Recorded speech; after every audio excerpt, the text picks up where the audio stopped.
Have you ever felt like you and your partner are speaking completely different language? You talk, but they don't hear you.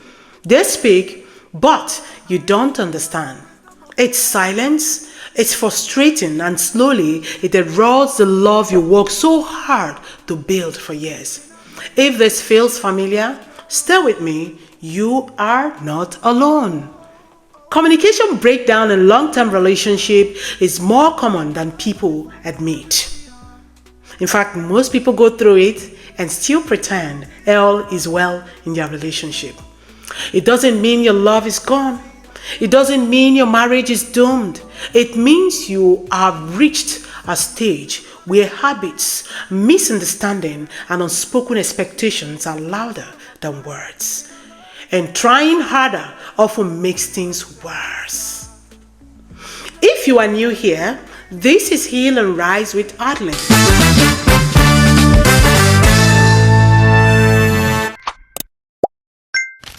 A safe place for honest conversation about love, healing, and the challenges of long-term relationship.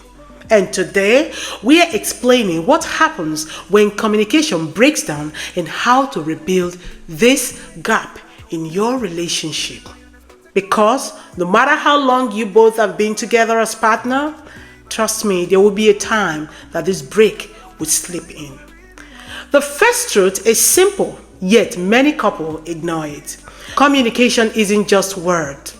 Long-term couples often drift silently, not because they stop caring, but because old patterns make conversations feel pointless. Small resentments grow, and before you know it, two people who loved each other deeply feel like strangers again.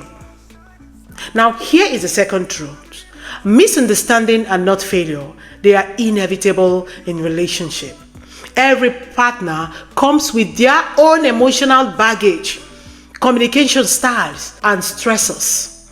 Blaming yourself or your partner keep you stuck instead of acknowledge. Your pain is real. You can rebuild together. Now, how to build or rebuilding your communication is something that must be taken as intentional habit.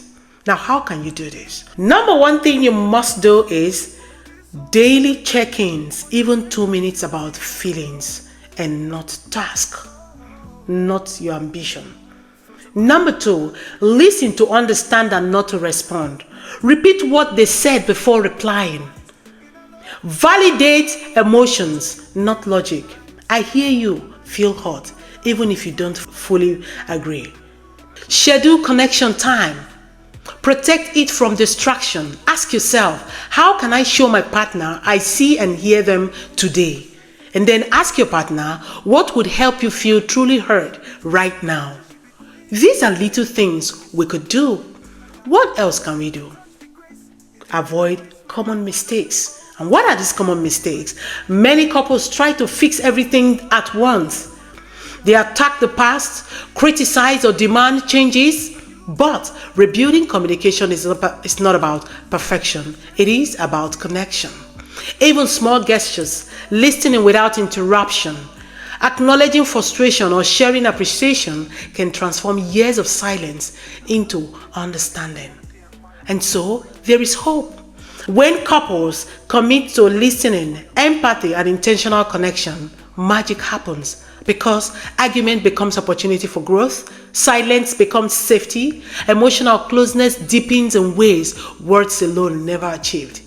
Your relationship can feel new again without changing your partner, without erasing the past, just by rebuilding how you speak and listen to each other.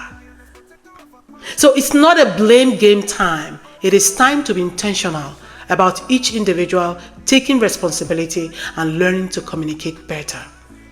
If this message is for you and you think you're affected by this message I've talked about today, I want you to know that communication challenges don't define your love. They are an invitation to grow together. Go to the comment section and share with me, what is the hardest part of communicating with your partner? Your honesty might help someone else feel less alone. This is Heal and Rise with Admin, a space for love, growth, and connection. A place where you can breathe, a place where you can heal, and a place where you can rise above your fear. Together, we can grow. Together, we can succeed. So, remember, we are work in progress. Until next edition, I'm going to say bye-bye.